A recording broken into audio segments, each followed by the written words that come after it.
Nageenya Waaqayyoo bakkuma jirtanitti isiniif haa baay'eetu maatii dandeessu ashaama harka fuune nagaa keessanii an nagaa kooti galata Waaqayyoo jira nagaa kooti Waaqayyoof galanni guddaan haa ta'u. Egaa gammadee nuuf immoo dhageessaniitu gammachuu kongiraa galanni Waaqayyoodhaaf haa ta'u. Egaa maal gammaddee maal argatte yoo jettanii waaw waan baay'ee namatti toludha. Egaa akkuma beektanii obboleessi keenya aartistii Lichii Yaareed hidhamee ture jechuudha. Balleesseera eeyyen balleesseera. Balleessaa isaa immoo baree dhiifama gaafateera eeyyen dhiifama gaafateera. Haa ta'uyyuu malee garuu dhimmichitu dubbiin warra galeefiif garuu gaa dubbiin dhimma eenyummaati malee amantaa hin turre garuu immoo gaa Waaqayyoof haa galatu Lichii Yaareed ba'ee jira jechuudha mana hidhaadha. Warri haa ajjeefamu haa fannifamu jettanii Waaqayyoo isinitti haa araaramu.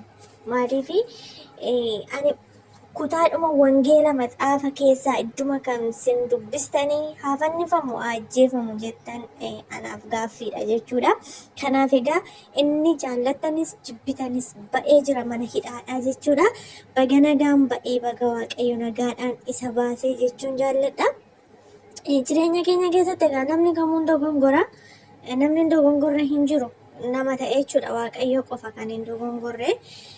Haa ta'u malee namni tokko badii qaba. Badii isaa sanarratti immoo balleessaa isaa baree yoo dhiifama gaafate dhiifamni waan hundumaa ol gararraadha jechuudha. Dhiifamni waan hundumaa caala.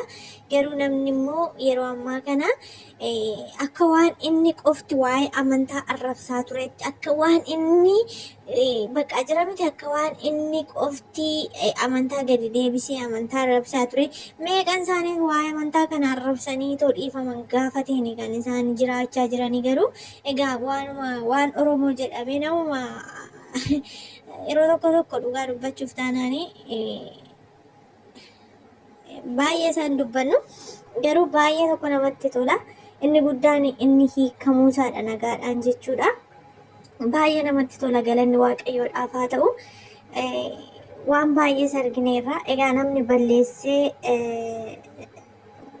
beeka garuu balleessee dhiifama erga jedhee namni tokko gadi ba'ee badii kooti kun dogongora kooti dhiifama jedhee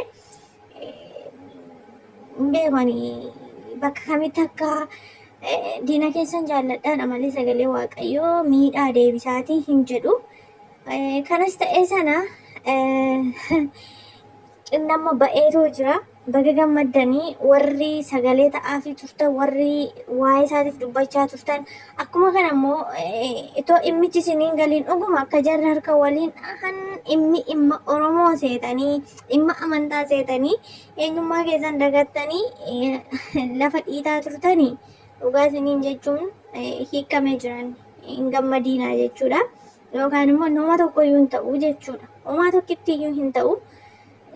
Kanaaf ba'eetoo jira galanni Waaqayyoof haa ta'u. Hidhamuu namaattis hin gammadiina, miidhamuu namaattis hin gammadiina.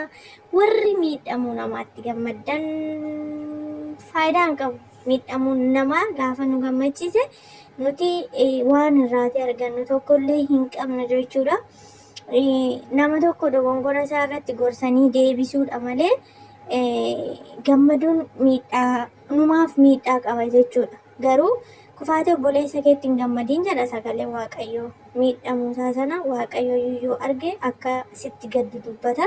Garuu immoo nuti isa kana daganneetu gaafa namni tokko haa ajjeefamu haa fannifamu akkana haa ta'u kanadha kan jedhamu jechuudha. Please keessumattuu ijoollee Oromoo taatanii osoo addan baafatiin dhimmichi maaliif akka akkas ta'e karoora maaliif akka ajandaan kun akkana ta'eyyuu otoo adda hin baafatiin akkasiin godhiina yookaan immoo harka walitti rukutiina jechuudha gargaartanii.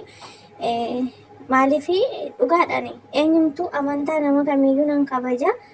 Namni amantaa tuqee sirrii keessa isaatii waan gaarii godhee jechaan jiru. Kana yeroo jedhu garuu balleessaa qaba. Haa ta'uyyuu malee dhiifama gaafateera badii isaa baree. Erga dhiifama gaafatee immoo dubbichi dhuguma dhimma amantaa osoo ta'ee sila akkas ta'uun qabu ture. Kanaaf baga gammaddanii warri hidhamuun isaa isin dhiphisee ture. Baga gammanne baga gammaddanii Liji Yaareed hiikamee jira. Kongiraa baga gammaddanii Oromoon sagalee ta'aa fi turtan uummanni sagalee ta'aa fi turtan bikeessanuu galatoo.